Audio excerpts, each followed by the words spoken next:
Welcome to episode 2 of A Lot of Thoughts with Julia Malott. If you haven't yet listened to episode 1, pause and go listen to that episode first. Episode 2 is a continuation of the conversation Chanel Pfahl, Catherine Kronas, and I started in the first episode. In episode 1, we dove into some hot topic transgender discussions like washrooms, pronouns, and whether transgender women are women. The questions in this episode take a decisive shift as we move into topics of transphobia, relationships, and authenticity. So, one question here that I think would be interesting, because I'm really curious about your view, is do you think that adults should be able to transition, like, as they please, kind of thing? Like, if they're over 18 and they want to do it, they want to go on hormones, they want a surgery, do you think that that is something that a doctor needs to approve of with, like, strict criteria, or is it just free-for-all? Are we going to vote on this one with our cards? Because I feel good about Oh, this boy. one. Okay. So you got to phrase it as an agree or disagree, though, because that was a choice. Okay. Mm-hmm. So, yeah. Are you ready? Yeah, what's the question? Do you think that an adult should be able to transition as they please? Like, without, like... Just kind of like no doctor involved, be like, I'm going to do this, just go and do it, rather get the than hormones. have some sort of an approval. Like, in my case, I had to go for appointments for a year to get bottom surgery approval. Yeah, yeah. Mm-hmm. That kind of thing, yeah. So, and I'm talking for medical, like, transition. For hormones or surgery, do you think that it should be a free-for-all, or should there be some kind of criteria? I feel good about this Ready? one. I haven't really thought about, like, that question. That's a really good question. Well, I mean, obviously, I want... We do have... Okay, good. Good? What do you mean good? I don't know, we're matching. Sorry, so the Yes. sorry, it's disagree that it can be a free-for-all. Yeah, right? I disagree. Okay, so I disagree that it should be a free-for-all. Yeah, of course. Yeah. I mean, to me, it's so obvious because it's like... But at the same time, they need to have certain, I mean, it's a medical procedure just like anything else. So you would have to have some sort of like parameters around. But I guess that's the question. Like when you come to cosmetic surgery, right? If you want a new nose, the only counterindication that the doctor's going to block you is like you have health reasons that this is not safe for you. They're not going to say no. You don't really need a new nose. You don't need if you want to pay the $7,000 for rhinoplasty, you can have that new nose. The difference is the hormone treatment, which is irreversible and lifelong, right? So I think that probably requires a little bit more counseling or I mean, so is the rhinoplasty, if we're being... Like, I mean, it's permanent and lifelong. But it's not... You're not altering your brain chemistry. Like, you're really altering your brain chemistry when you're taking hormones. But does an adult get to choose to change their brain chemistry permanently? Because to me, it's like, the reason I say no is I can't go into a doctor's office and even have, like, depression drugs or something without being checked for whether I have depression or not. You know what I mean? It's like as simple as that. Like I need the doctor to say, okay, these drugs are suitable for you, and there would be more pros to me administering them than cons. This conversation is reminding me that I have driven to Ottawa all day and have not taken my hormones yet for the season. So thank goodness that we're having this conversation. Yeah, I mean, you want precautions to minimize harm to the individual. And so there has to be some sort of parameters. It's just like, well, we have all these gatekeeping around prescription medication. We have gatekeeping around drugs. I mean, so I think in the same way, yes. I haven't actually spent a lot of time thinking about that specific question because I'm usually thinking more about my focus is just the kids. My focus is adults. You got to take care of yourself. I'm not going to worry about you. I'm just going to worry about children under the age of 18 and preventing them from doing something without having the ability to having the mind or the development to be able to make sound decisions. Yeah, on Twitter I've said before, adults should be able to do whatever they want, and kids is a different story, but I do have a more nuanced view on that, because I know that, a lot of teenagers are perfectly fine as women or boys, and then they get into university and they have some gender ideologue for a professor, and they start getting ideas about their gender, and they start wanting to transition. It's a very rapid onset kind of situation. And I don't know, I think that there should be protections in place for even 19 and 20-year-olds. So We have a problem, right? We have a problem in this country where we are not able to protect the children because there is an ideological corruption of the, the medical establishment. So even if we say that there shouldn't be a free-for-all for adults, who is going to be advising them in a sort of like science-based, evidence-based, therapeutic, non-ideologically corrupt therapeutic way, when we seem to have lost the ability, Yeah, well, psychologists aren't allowed to explore it anymore, I guess. Like, well, that's what it seems like with what Jordan Peterson said, right? Like, where you just have to affirm right away, and you can't really ask questions about someone's self-proclaimed identity. You're both looking at me now. Yeah, you're looking for my answer. Yeah, no, it's. I think all of this. This is the first question we've asked that I could equivocally say no. Like I disagree with it. There's a lot going on there. Like hormones do more than I ever would have thought they did. They do physical stuff, but as you said, they do emotional and mental stuff too. And there's irreversible elements, and surgeries are a whole other world.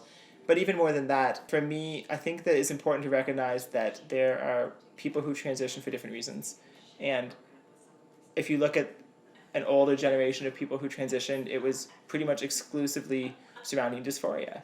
Mm-hmm. It was something really isn't working, it's causing this distress, and so you're going to the doctor, and it was in the category of disorder. Now it's not in the category of disorder. I don't really care about the categorization, but it's still in order to address dysphoria. And there's a whole nother category then that's kind of come in the last 10 or 15 years, which is focused on the diversity of it. You don't have to have dysphoria, it's just this label, this way makes me feel more like me. It just feels good. There's a trans woman who I was talking to a few weeks ago, and what did she call it? She said it was like gender euphoria is what she called it. So rather than being dysphoric, it's like, I was okay before, but this is even better and even more exciting. And fair enough. I'm not here to tell people what does or doesn't work for them, but can I really get behind a surgical or hormonal change because of that? I mean, I know lots of other things that cause euphoria. Like, there's a whole pile of drugs that do that, and they're illegal. But then there's the libertarian side, which I would say I lean towards the libertarian side. And it's like, is this something I want the government involved in? Is this something? And there's so many questions surrounding this, right? It's such a... like at the end of the day, maybe an individual should be able to make their own choices. But then what is the age cutoff? Why have we chosen 18? Why haven't we chosen 22 or 25 or 6? But in that thing, aren't we kind of all saying the same thing still, though? Because when I say dysphoria and this treats dysphoria, you can't measure that, right? That's me telling my doctor, I feel bad. 6 months later, I still feel bad. A year later, I still feel bad. Okay, we're going to transition you. And that isn't really required anymore. I did go through a 6-month waiting period pretty much by my own decision. And then I'm actually really fortunate. My general, like my GP was the one who does my hormones and who put me on that, which very, very few people get. A lot of people get referred to endocrinologists, and it can take a long, long time to do, but I'm young.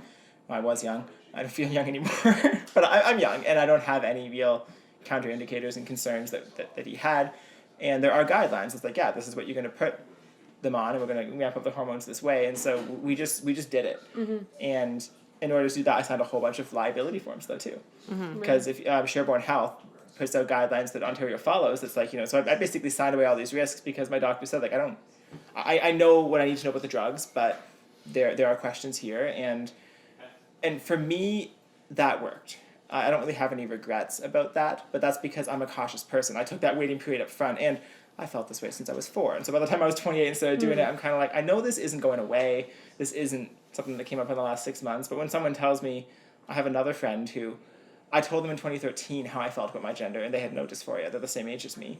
And all of a sudden, like 6 years later, when they're almost 30, now it came for the first time. And it's like, okay, that's a whole different story. If you didn't feel this for the first 30 years of your life, and now you suddenly felt it, I think it's irresponsible for our medical community not to at least pause and be like, we should look into this, what's going on, because if you didn't feel it for 30 years, you now feel it for 2 months, will you feel it next year, or is it going to go away in 6 months again? And I think that I don't know what I think. I think I'm arguing both sides at this point. I mean, I think we all kind of are. Like, we're all very... This is how much... I've had a lot of wine at this point. Like, I mean, yeah, we should get into the whole labeling us transphobic thing, because we wanted to talk about that. Like, I think anyone listening can probably see, like, we're not, like, extremists. Can we vote on this one before I have to justify my opinion? Is this... what are we voting on? We're voting on whether or not Chanel Pfahl is transphobic. So the question is, Chanel Pfahl is transphobic, and you can either agree or disagree. Or you can disagree. Okay. And this one is a binary decision. And if you agree, the door is... All right, ready? Okay, 3, 2, 1. Disagree. Disagree, all right. That we all agree on that one. Okay, so I'm not transphobic, obviously. I don't care if someone has a trans identity or not. It's never been about that. I respect individuals. And, but I'm curious to know, like, what would make someone transphobic, like, actually transphobic? Like, to you, like... Yeah, no, that's a good question. And I think I'd love to start this by something we talked about over dinner, because the three of us, we know each other on this topic, so we can't really talk about anything else, it seems. So over dinner, we were talking about all of these things. And for me, for someone like you, Chanel, I kind of idolized you online a little bit, but I don't know you yet as a person. And so I was thinking, the internet tells me that you're transphobic, and I don't know, because I don't know you, right? I know some tweets, and they're mostly just pointing out silly things that our schools are doing. So I don't know what your views are. I don't know what you would say to someone in private. I don't know if you'd want to talk to me or not. And there's been a lot of people like this. Carolyn Brzozowski was another one. I saw her presentation and thought, I don't see anything wrong with her presentation, but maybe she really does hate trans people, and this is her way of trying to slip it in. And part of my engagement with her was to test the water, to be like, I want to find out, I'm curious, right? Like, that's a brave move from you. Yeah, like, but at least then I'd know. Yeah, right? yeah. Then I'd know. And so it's like, and it was Carolyn, it was all by email. We talked for 2 months by email. And the first emails were, I think she'd be okay with me saying, a little bit confrontational on both sides, because I wasn't sure what to think of her, and she wasn't sure what to think of me, because this is right in the middle of the campaigns, and she's dealing with her lawsuits, and all of a sudden I'm reaching out. So the emails at first were a little bit like, you could tell we're testing the water. And we went on for like 2 months, and they got to the point where we're writing each other these essays about first gender, but then about like anything. She's gone on to me about Winston Churchill and why she loves him and all this stuff. And like, it got to the point that like we start, signing off like more friendly, and then it's like, love you and all that kind of stuff. And we hadn't even met each other yet. And then we finally met each other about 6 months ago. That makes so much sense. Can I just like interject? Yeah. Like, haven't you guys figured out what the phone is? Like, I'm surprised you spent all this time. Like for me, it's like the first thing is like, what's your number? I'm on the phone. Within like, I love sometimes writing. within 15 minutes, I talked to Chanel on the phone for the first time on Monday. Yeah. Well, remember, like when you texted me on Twitter, and then I'm like, okay, like, what's your number? Yeah. And the very next day we're FaceTiming. Okay, so like, okay, I'm just sorry. Go on. No, I think you're very much a phone person, and it's probably very efficient and stuff. It's way but better. for me, I don't know. There's something about writing that I like, and but you said you're nervous to talk to me on the phone. That's what you told me. I was kind of nervous, but that's just because like I'm awkward sometimes. Like I'm just. I think you're fine. I'm just self-critical, and I'm like, am I gonna sound okay? That's all that. Okay, so back to the story with Carolyn. Yeah. Conversing back and forth via email. I wanted to say about Carolyn. Yeah. Because you guys have this, love friendship thing happening. She's my go-to for everything. Yes, person. and I just wanted to say, because I really noticed on that last delegation you did, I could see her sitting behind you, and the way she was looking at you, I'm like, those two have such a bond, and it was so nice to see, because she's been called a transphobe, and here she is, like, your number one fan in this room, and it was so beautiful. She is incredible. Like, I think I'm so glad that you see that, because that's exactly what it is. When the first board meeting that I went to in person, she wanted to go, and she messaged me and was like, will you go with me, because I'm scared. She's suing the board, and she didn't want to walk in alone, and she asked if I would go with her, and I thought, of course I'll go with you. And so we went in together, and that's kind of a thing we've been doing ever since. But she's also my go-to person too. A few weeks ago I was really struggling with a bunch of stuff that we won't get into on this podcast, but she's the person I go to, and she took me out, and we had wine and appetizers, and we closed the restaurant, and it's it makes me angry when I hear people say that she's transphobic, because I know her so well now. Like, it's just absolutely not. It's absolutely not true, and not that it's not true for a lot of people, but I don't know. I guess I feel protective of her in a certain way just because she has been so good to me, and the things that people will say, oh well, she just wants a token trans friend and stuff like that, and it's like, how dare you? How dare you say that when you don't know her? Because no one knows we went out that night. Like, we took pictures for us and we didn't post them because it's not a publicity stunt. It's a relationship, but it's like you've decided that she's transphobic, and so you can't see it any other way. And anything that happens, it's just now they're using me, and it's so to answer that question of what is transphobia, I mean, I think that for a lot of people, what it has become is a word you can just use to shut things down. It's you disagree with something on the entire space of transgender matters that I wish you didn't. And my way to deal with you is to call you transphobic. Which is unhelpful as far as the definition is concerned, and it's super problematic if we want to have relationships with people. Yeah. What do you think? Yeah, no, definitely. I mean, I've seen it. I've been called a transphobe more times than I can count, and in the CBC and in the media in times when it mattered to me because I was running for trustee, and those things have a lot of impact, and a lot of people don't really bother digging in deeper. They read the headline or they read the article, and then they think that there's a chance I might be transphobic, so they just say, well, I'm just going to avoid her. And that's really sad because they haven't bothered to understand what my views really are, and it couldn't be further from the truth, as you say. So, yeah. I've also have been called a transphobe or transphobic when I was running for trustee. And, this idea that I was trying to erase trans children's, existence in the HWDSB, etc. And I felt really hurt by those accusations. But of course, I see them for what they are. But I think that the people that are lobbying those names, they're saying that they want love and they want acceptance. And they're clearly frustrated with our views. And that's why they just throw out these terms, transphobic, racist, whatever, etc. But what they don't understand is that when they start to label us, it's these are sort of like slurs against us, right? It breaks connection with another person. And there's no way, if they're actually wanting us to come over to their side or see things from what they see, because they think that we don't understand where they're coming from. This is the last thing that you want to do in terms of trying to build connection, is to try to name call people. You want to sort of meet people where they're at, and all they do is they create a further rift, and I can't take them seriously when they call us names. It's like, oh, here we go again, and after a while it just becomes, it's like a thing that they do, right? And you sort of tune out to anything they have to say, which is unfortunate because there's probably something there that they need to express that we need to listen to, and that we need to have these conversations. But as soon as you're calling somebody a name, you are saying that you're up here and they're down here, and that's how you break the connection, right? So you said something there that I really want to zero in on, and that's the breaking the connection, because I've talked to a few other people who have pretty much told me that they don't think that transphobia exists.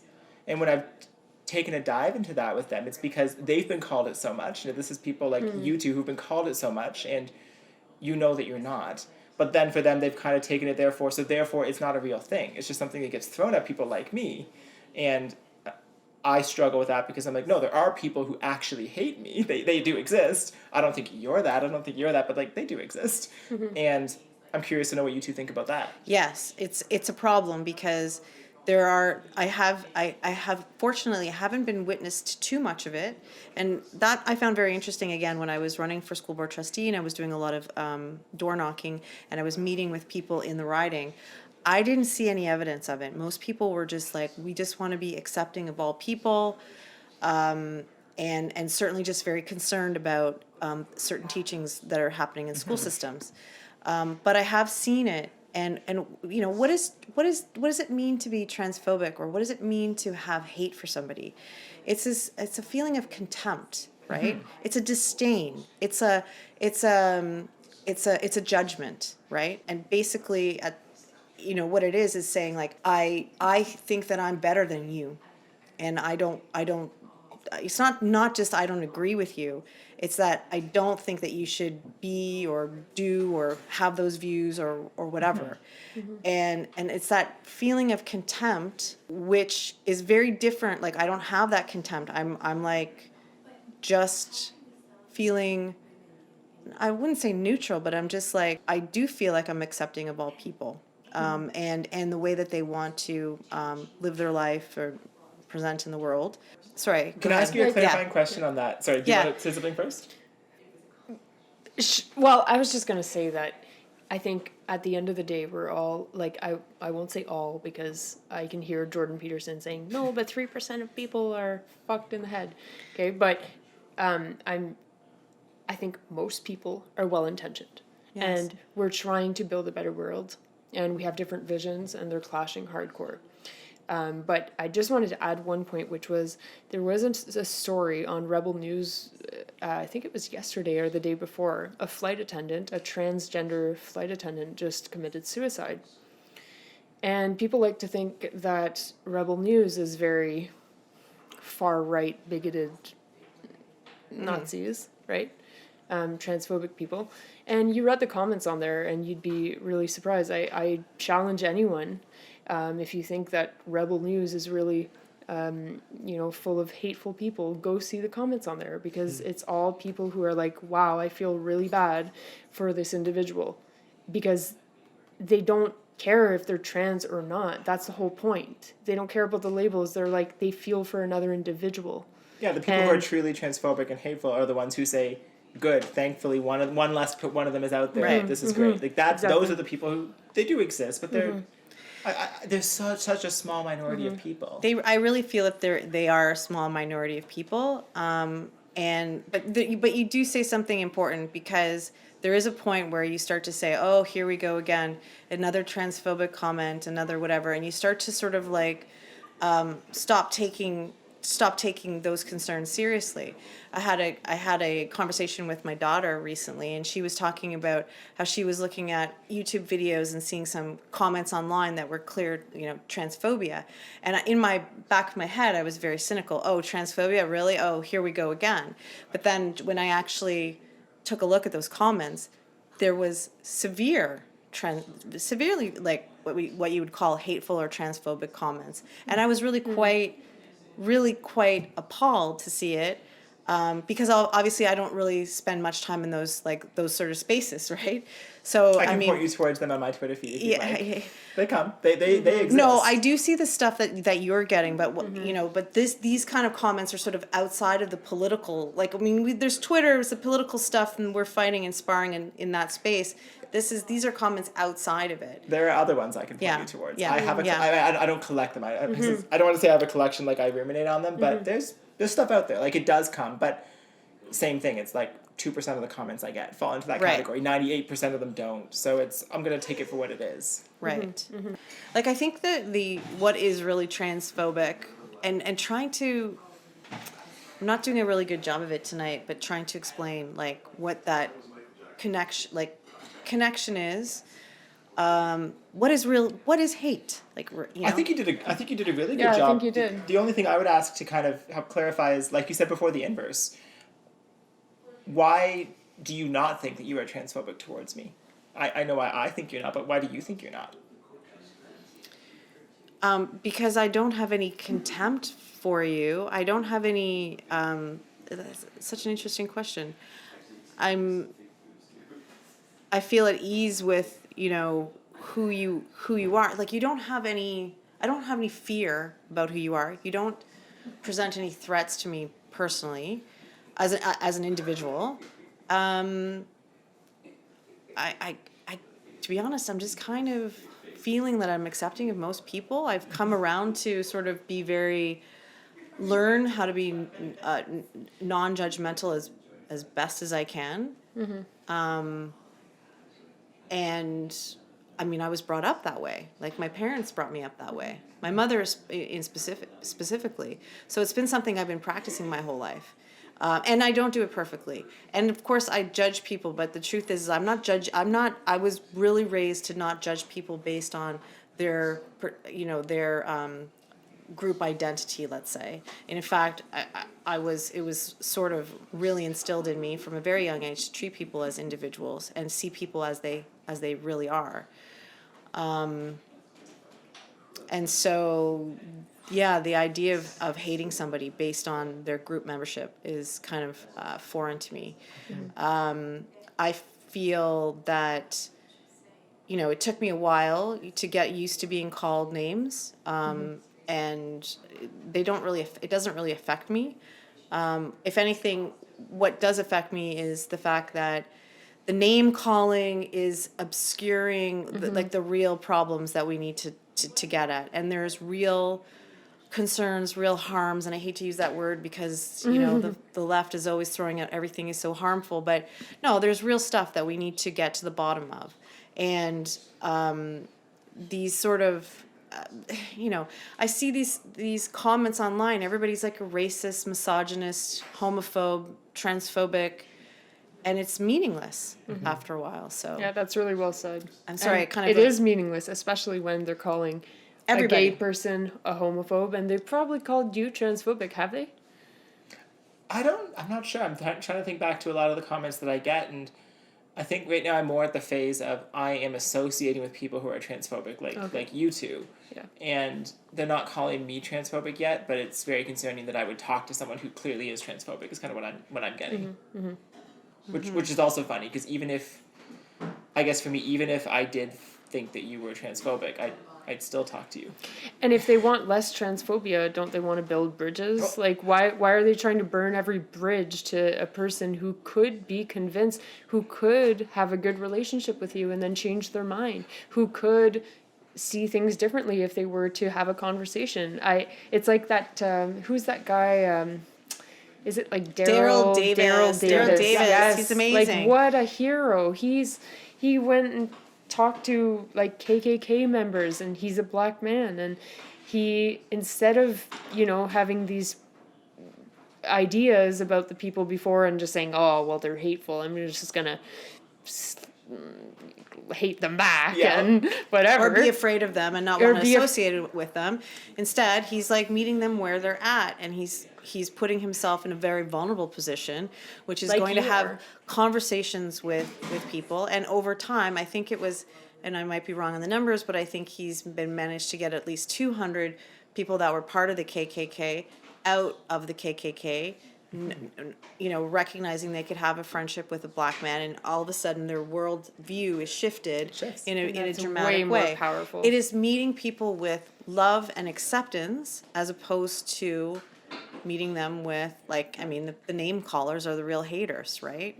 Well, and that's the thing. Everything you're saying resonates with me so much that as I was moving into this week, and of course Chanel and I posted that we were all going to be getting together, and people then went after me politically and went after my life because they didn't like that I had some nice things to say about Shannon and that I was coming to see Chanel. And in my head I'm thinking, if you're really convinced that these people are horrible transphobes, wouldn't you want me to talk to them? Because maybe they're clearly not concerned for me. They're trying to ruin my life, and maybe I can fix you if you're really as horrible as they think you are. Right. But as I kind of wrestled with that, I concluded no. It's because it's not that they think you're transphobic and they're worried I could fix you. It's that they're worried that me being with you might make people not think you're transphobic. It might give you credibility, and that's the risk, because your views are unpalatable to these people, and so you have to be canceled. And how dare a trans person risk uncanceling you? And that when I came to realize that, it all made sense all of a sudden. Yeah, it's the worldview that's at risk. It's the ideology that's it's just going to be torn down when people see it for what it is. So they've got to stop the debate from happening. They've got to stop the conversations from happening. All they have is labels. Exactly. But you brought up something else that's rather important, is this idea of guilt by association, right? Like that you don't want to be you can't be associated with Chanel. I mean, in your case, is like you don't want to give them credibility. There seems to be also something like, I can't as an individual have my own views. If I were to hang out with not only Chanel but anybody else, somebody else, who's whoever they deem is not a good person based on their views, I'm not allowed to even associate with that person, right, without all of a sudden all of the views of that person all of a sudden become I'm somehow endorsing their views, even though, like, I have many friends that have different views than I do. I don't agree with them, but I can sit down and have dinner with them. That's the beauty of it. I mean, if I was not like we know what's going on with our views about what's happening with woke ideology, let's say, and I have problems with the people that are woke, right? I don't agree with them. Does that mean I can't sit down to dinner with them? Does that mean all of a sudden that their views all become my views? No, it only seems to work one way. But that seems to be the answer, is you're supposed to reject everything about them. I feel like every morning I wake up to a particular individual who has tagged me in something new and says, well, Shannon posted this 3 days ago. Are you going to condemn this? Chanel posted this. Are you going to condemn this? And I'm like, I don't condemn anybody's anything. Like, I never said I agreed with everything that Shannon or Chanel say. I said we have areas where we agree, and these people have been nice and kind to me, and I like having them in my life. That doesn't mean that I agree with any particular thing that anybody says. And it doesn't mean that I agree with every tweet everybody writes. Yeah, we don't need to micromanage. And also, I'm not even sure, do I even see everybody's tweets? Exactly. Everything, and certainly there's things that Chanel posts that probably I don't agree with, and maybe I just don't like it, whatever. It's not like a huge deal. You think I agree with every single thing? And for the rest of the night, we're going to go tweet by tweet and identify. But isn't that complete narcissism to sort of look out at the world and expect your own views to be reflected back at you? No, we want to have the difference. We want to have the difference, the conflict, the disagreement. We sort of, that's how we're going to learn. I wouldn't even say conflict. I guess conflict, if you mean it more just in there is a difference, but I don't view it as a conflict if I see that you've posted something that I don't totally agree with, because so what? It's a different idea, and we're not the same person, and that's it conflicts fine. with your ideas, let's say. Yeah. Or it could conflict with your ideas, or there is conflict. We do see people having conflict in our own personal lives, and I mean, I think good relationships have a lot of conflict because you're actually bothering to talk about the stuff that you disagree with, right? You see the long-term benefit of being honest, and right? Otherwise, most people just kind of look the other way and just kind of ignore or yeah. I missed my word there. What's the word I'm looking for? Conflict averse or dismissive, right? Right. I'll just look the other way and I won't bother, or I'll just ignore it. I think conflict is good, and that's why we need to have more conversations, especially about these contentious issues, which is what we're discussing tonight, as opposed to shutting down conversations. And going back to where we were before, have those conversations and recognize that it's not transphobic or racist or whatever other word there is because of a disagreement. That has to do with, like you described, the animosity towards the person. Not, we've talked about certain trans matters that you and I don't agree on tonight, and that's fine. That's not transphobia. Transphobia is you put it really well earlier. You described it like feel some kind of Contempt. You feel contempt towards me as a person, not towards this policy, this matter, but me as a person. And this is such an important distinction, right? Yeah. It's separating the ideas from the who the person is, right? And when you have that sort of, give that person some space or have that sort of detachment and see that, then it becomes, and also from your own ideas though, right? Same ideas. I am not my ideas. I have ideas, but I'm not attached to them. And that's why it's okay, well, maybe I'm wrong sometimes. And then you're able to sort of have the idea, be able to actually expose yourself to different ideas and hear different points of view, because it's not like killing your ego inside, that if you happen to be wrong, you're not that attached to. Part of the process of de-wokeifying was learning that it's okay that people will criticize an idea that I put forward, right? It was a learning process, because at the beginning I felt more tied to it, and it's not like I was like a radical or anything, but I did go along with it, and I was in those spaces. I was in schools, right, and faculty of education. Everybody knows, like, that's the place to go if you want more wokeness. So, like, I was in that space, and when I came out of it, it was a learning curve to be like, you know what, like, they can criticize my ideas. They can even criticize me. In fact, there's people like Samuel Say, who I've spoken to on the phone. He writes about critical race theory. He's a Christian, and he doesn't believe that homosexuality is, how do I say it, acceptable or moral or whatever, and that's fine with me. I'm gay, but I'm fine with someone else thinking that's not right. Like, it's not a personal thing anymore, right? It's like, as long as you can talk to me as a person, as a human being, and be respectful, which he is, then why would I care, right? It definitely gives you the opportunity to connect to a lot more people, to get a lot more ideas, to have a bigger net of community. And I don't know why anybody wouldn't want that. And just on that topic, that's another reason why I decided to go down this path, because I kind of realized that I wasn't having authentic relationships on the woke side of the world.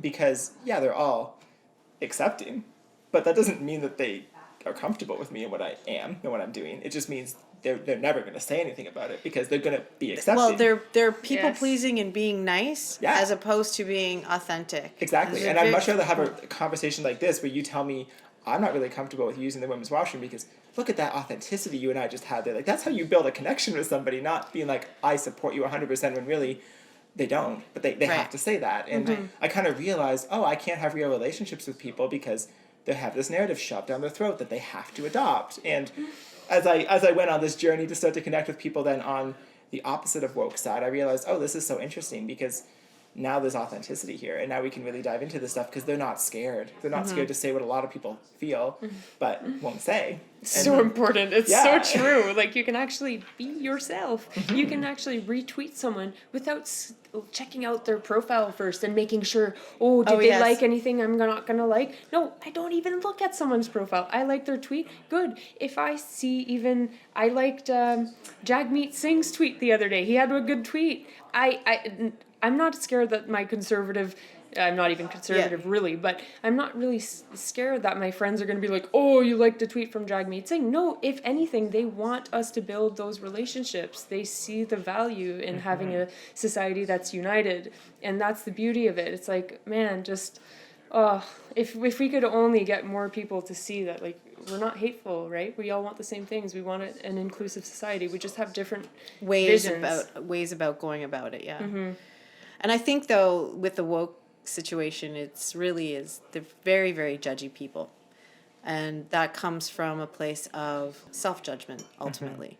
And that comes from a place of fear of just being, ordinary. Don't necessarily have to be number one or the best. And what we see with woke ideology or critical social justice, there is such a self-righteousness, this moral superiority that comes with it. And that's a part of it. That's what it is. And that comes from... But under a facade of being very accepting of your own errors, right? There's like this they put on a show of being the opposite way, right? This self-righteousness comes from a fear, like, who are you if you're just okay? Do you have to be good all the time? Maybe you're just okay. Maybe you're not the most perfect person. Maybe you're not the most moral person. Can't you just be okay? Well, I think it comes from that belief that a good and righteous person thinks these things, that a good and righteous person accepts and loves transgender people and sees them as no different than anybody who's not trans. And so that's what you're supposed to believe. Doesn't mean everyone believes it when they're presenting as woke. Yeah. But they're going to embody that, and they're going to say that, and I sense it. I'm like, oh, but there is a tension here, because you're not comfortable. You're just trying to pretend to be comfortable.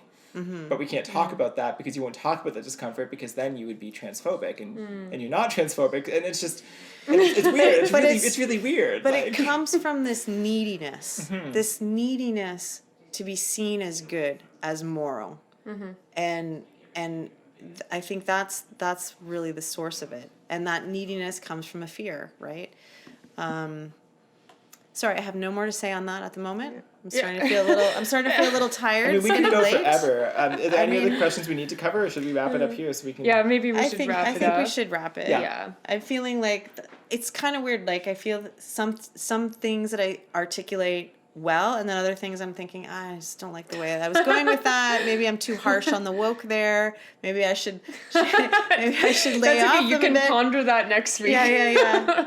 I mean, here's one thing though that's like I think really important. People are name calling other people. When they do that, they become the thing that they hate.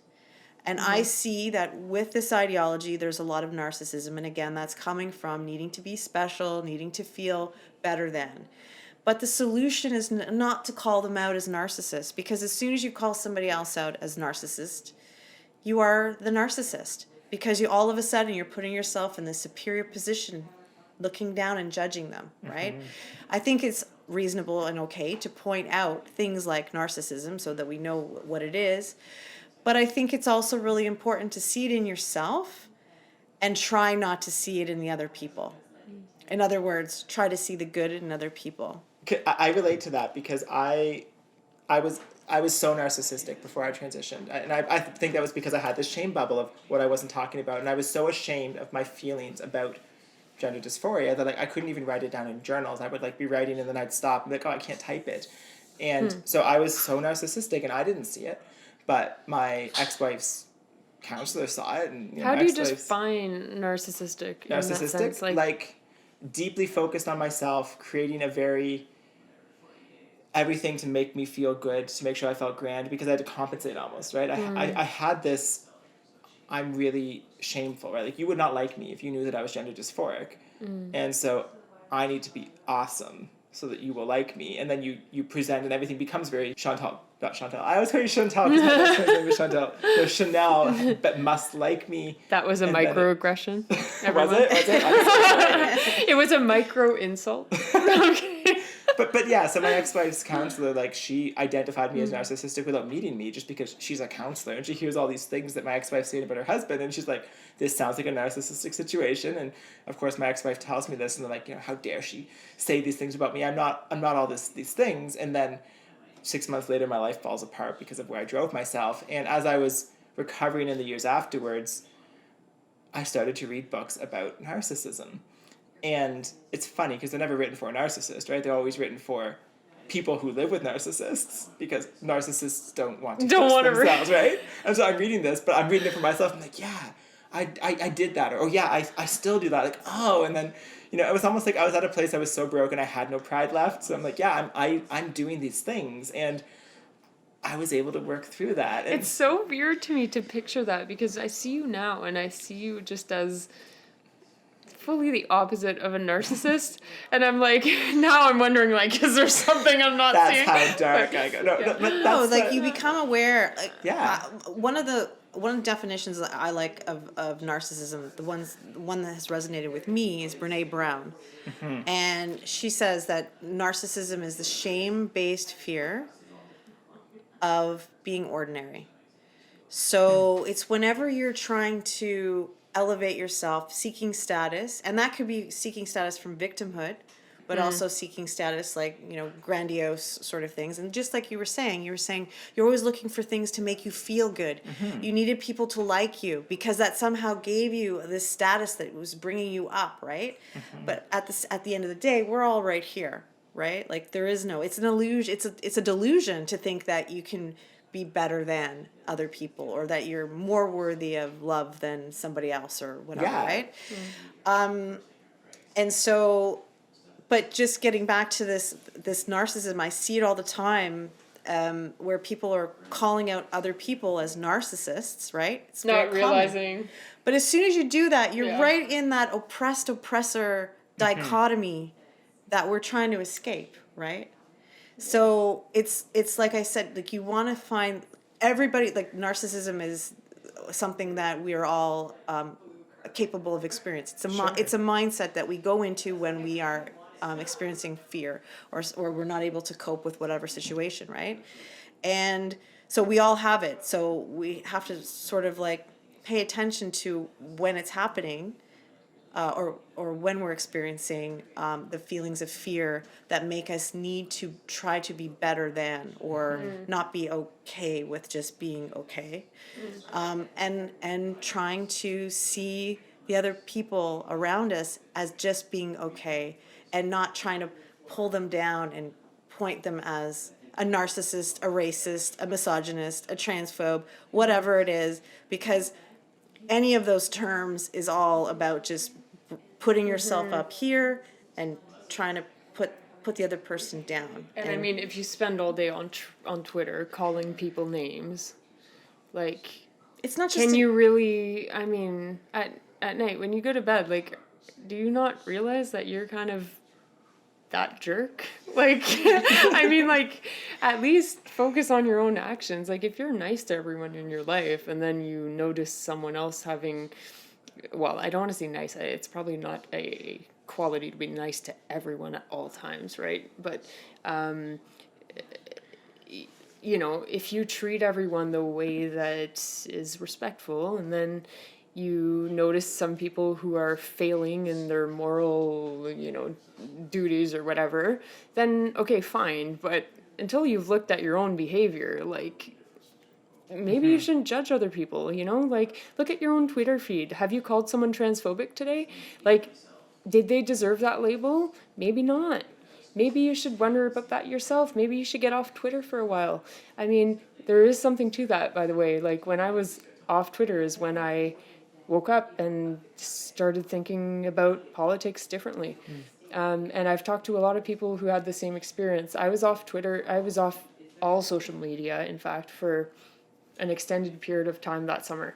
And I just focused on reading and on podcasts. And it was really nice because I got to not have to defend these positions that I had kind of absorbed over time, but I just got to think for myself and not have to kind of share it with anyone, but just kind of have that internal discovery going on. And then it's okay to change our views. That's some of the questions that you asked me earlier. I see you put the hardest ones first, so thanks for that. But my views are changing on these things because I actually want to listen to people. Yes, I'm trans, and yes, I have a vested interest in some of these questions, but I really want to understand these other perspectives. And I'm so fortunate now that I have access to so many people that are willing to talk with me who feel very differently than I do.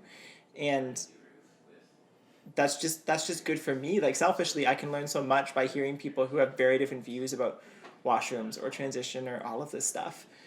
And I don't know where I'm going with this because it's 10:30. Well, yeah, we will end it off. We should stop. I think so.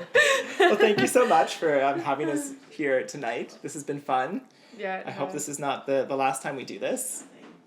Yeah, no, it'd be fun to do it Thank you again. for organizing this. Yeah. Fantastic talking to you. It's fantastic knowing you. Yeah, it's fantastic knowing you too. All right. Bye. Bye. Following our conversation, Chanel and Catherine received quite a bit of pushback on Twitter for their choice of using female pronouns for me. In next week's episode, Catherine and I are joined by Eva Kirilova, Neil Doran, and Lois Cardinal, where we take a much deeper dive into compelled speech and preferred pronouns.